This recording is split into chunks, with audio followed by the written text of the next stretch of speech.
सुनना को spoken English में कहा जाता है लिसन। Listen listen. जैसे कि आप गाना सुन रहे हो तो उसको स्पोकन इंग्लिश में कहा जाएगा लिसन। Listen listen. मेरी बात सुनो को स्पोकन इंग्लिश में कहा जाएगा listen to me. Listen to me. Listen to me. Listen का मतलब होता है सुनने से, मी का मतलब मेरी या मुझे, तो लिसन टू मी मेरी बात सुनो। जैसे कि आप कहीं खड़े हों और कोई आपसे कहे मेरी बात सुनो, तो वो स्पोकन इंग्लिश में कहेगा listen to me. Listen to me. Listen to me. उनकी बात सुनो को स्पोकन इंग्लिश में कहा जाएगा listen to them. Listen to them. Listen to them. कोई आपसे बड़ा है और कोई आपसे कहे कि उनकी बात सुनो, तो वो स्पोकन इंग्लिश में कहेगा listen to them. Listen to them. Listen to them. Listen to them. अपने माता पिता की सुनो की स्पोकन इंग्लिश होगी listen to their parents. Listen to their parents. Listen to their parents. Parents का मतलब होता है माता पिता, सुनना यानी लिसन। देयर अपने, अपने माता पिता की सुनो listen to their parents. Listen to their parents.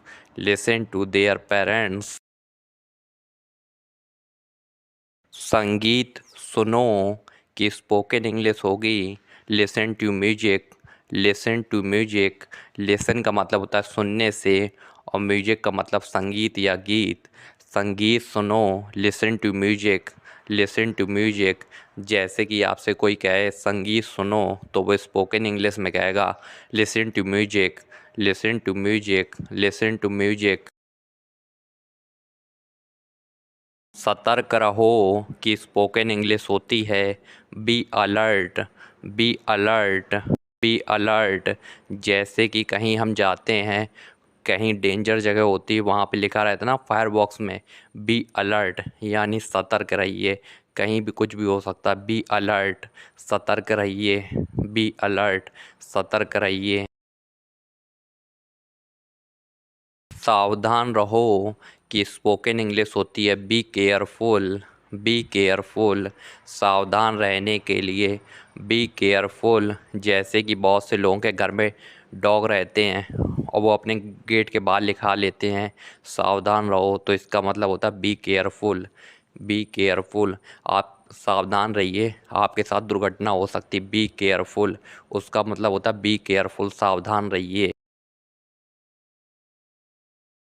खुश रहो की स्पोकन इंग्लिश होती है be happy. Be happy. Be happy. जैसे कि कोई आपसे पैर छू के आशीर्वाद मांग रहा हो और आप जैसे हिंदी में कहते हैं खुश रहो, तो ऐसे आप स्पोकन इंग्लिश में कह सकते हैं बी हैप्पी। Be happy. खुश रहो। Be happy. Be happy. Be happy. यहाँ रहो कि स्पोकन इंग्लिश होती है बी हेयर। Be hair. जैसे आप किसी से कहें यहाँ रहो, तो आप स्पोकन इंग्लिश में कह सकते हैं B here. Be here. Be hair, इसका मतलब होता है यहाँ रहने के लिए। बी का मतलब रहने से हो गया और हेयर का मतलब यहाँ। यहाँ रहो, be here. Be here. Be here.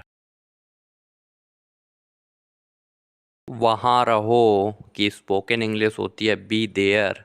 B there. Be का मतलब रहने से और देयर का मतलब वहाँ। वहाँ रहो, बी देयर।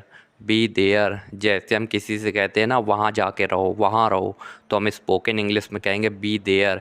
देयर का मतलब दूर में कहीं जाके रहो। वहाँ रहो, be there. Be there. Be there. तैयार रहो कि स्पोकन इंग्लिश होती है be ready. Be ready. Be ready. तैयार रहो। बी का मतलब रहने से और रेडी का मतलब तैयार। तैयार रहो, बी रेडी। जैसे कि हम कहीं घूमने जा रहे होते हैं और हम सभी से कहें तैयार रहो निकलना है, तैयार रहो निकलने के लिए, तो तैयार रहो को स्पोकन इंग्लिश में कहा जाता है be ready. Be ready. Be ready. शांत रहो को स्पोकन इंग्लिश में कहा जाता है be quiet, be quiet, be quiet. जैसे कि आप क्लास में कहीं बैठे हुए हैं और वहाँ काफ़ी तेज़ हल्ला मच रहा है और आप सभी से कहें भैया शांत रहो, तो आप स्पोकन इंग्लिश में कहेंगे be quiet, be quiet, be quiet, शांत रहो, बी क्वाइट, बी क्वाइट। सुरक्षित रहो की स्पोकन इंग्लिश होती है बी सेफ, बी सेफ, सुरक्षित रहो। बी का मतलब रहने से और सेफ का मतलब सुरक्षित। बी सेफ, सुरक्षित रहो। जैसे आपने कहीं देखा एक्सीडेंट हो गया और आपने वहाँ जाके देखा कि सब कुछ सुरक्षित है ना, किसी को लगी तो नहीं, तो आप कहेंगे बी सेफ, सुरक्षित रहो, बी सेफ, सुरक्षित रहो, बी सेफ, सुरक्षित रहो। उस जैसा रहो कि स्पोकन इंग्लिश होगी be like, be like, be मतलब रहने से और लाइक का मतलब जैसा। बी लाइक, उस जैसा रहो। जैसे हम किसी से कहते हैं ना उस जैसा रहो, ज़्यादा बदमाशी ना करो, उस जैसे बनने की कोशिश करो, उस जैसे रहो, तो स्पोकन इंग्लिश में कहा जाएगा B like, be like, be like, be like. स्वस्थ रहो कि स्पोकन इंग्लिश होगी बी हेल्दी, बी हेल्दी। जब भी हम किसी से कहते हैं ना स्वस्थ रहो, तो स्पोकन इंग्लिश में कहना आज से be healthy, be healthy. Be का मतलब रहने से है और हेल्दी का मतलब स्वस्थ। स्वस्थ रहो, be healthy, be healthy, be healthy. विनम्र रहो कि स्पोकन इंग्लिश होगी be polite, be polite. Be का मतलब रहने से है और पोलाइट का मतलब विनम्र।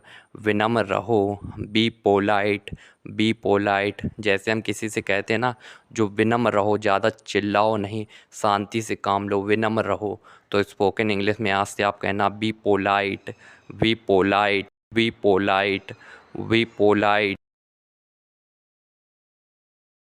निडर रहो कि स्पोकन इंग्लिश होगी be fearless, be fearless. Fearless का मतलब होता है जो किसी से डरता ना हो। फेयर का मतलब होता है डर, फेयरलेस का मतलब होता है निडर, जो किसी से डरता ना हो। बी फेयरलेस, निडर रहो। जैसे कि कोई आपसे कहता है ना मैं निडर हूँ, मैं किसी से डरता नहीं हूँ, तो वो कहता अपने आप को be fearless, be fearless, be fearless. मैं निडर हूँ, बी फेयरलेस। संपर्क में रहो कि स्पोकन इंग्लिश होगी be in touch, be in touch, be in touch. Be का मतलब रहने से और टच का मतलब संपर्क में। बी इन टच, संपर्क में रहो। जैसे कि हम किसी से कहते हैं ना कि संपर्क में रहो हमसे, संपर्क में रहो हमसे। B in touch, be in touch, be in touch.